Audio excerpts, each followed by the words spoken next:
Corner to college to pro. As you take a look at that arc, is it a dream journey or a collision course with growing evidence about concussion dangers? The Pop Warner League faces a record decline, and Jeff Skripek's talking to a doctor and to parents. He's live in West Palm Beach. Jeff. Well, a big football game just wrapping up about 30 minutes ago here as Cardinal Newman wins their first round playoff game against Chaminade Madonna. But tonight there's also a growing fear about the future of this sport as new data reveals fewer and fewer younger folks are strapping on helmets and hitting the gridiron. Down, say hi. Hugh Chapman, at 11 years old, loves the game of football.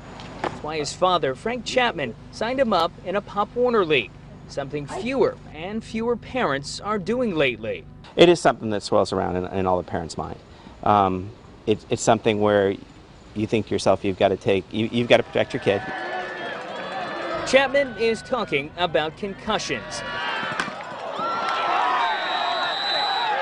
Brain-jostling hits that many feel has pushed youth football enrollment down.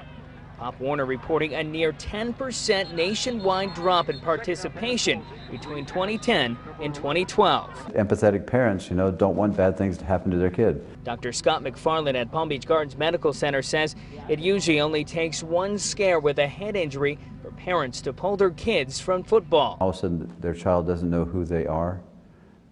That mom is saying, never again. As enrollment drops, obviously, that's not good for the sport. But Pop Warner team president Michael Schmidt says all he can do is continue to teach safer techniques and educate parents about the new equipment he mandates. That's good enough for parent Frank Chapman. Hugh asks to play football. He wants to. So as long as he keeps asking, we're going to keep him in football. Now, if you are on the fence about your son or daughter getting involved in youth football, we've got some tips tonight from the experts. The first, get to know your coach and make sure he or she is teaching the proper, safer tackling techniques.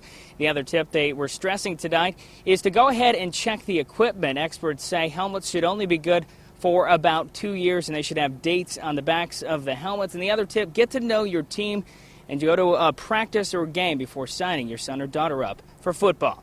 Reporting live down here in suburban West Palm Beach, Jeff Skripek, WPTV News Channel 5.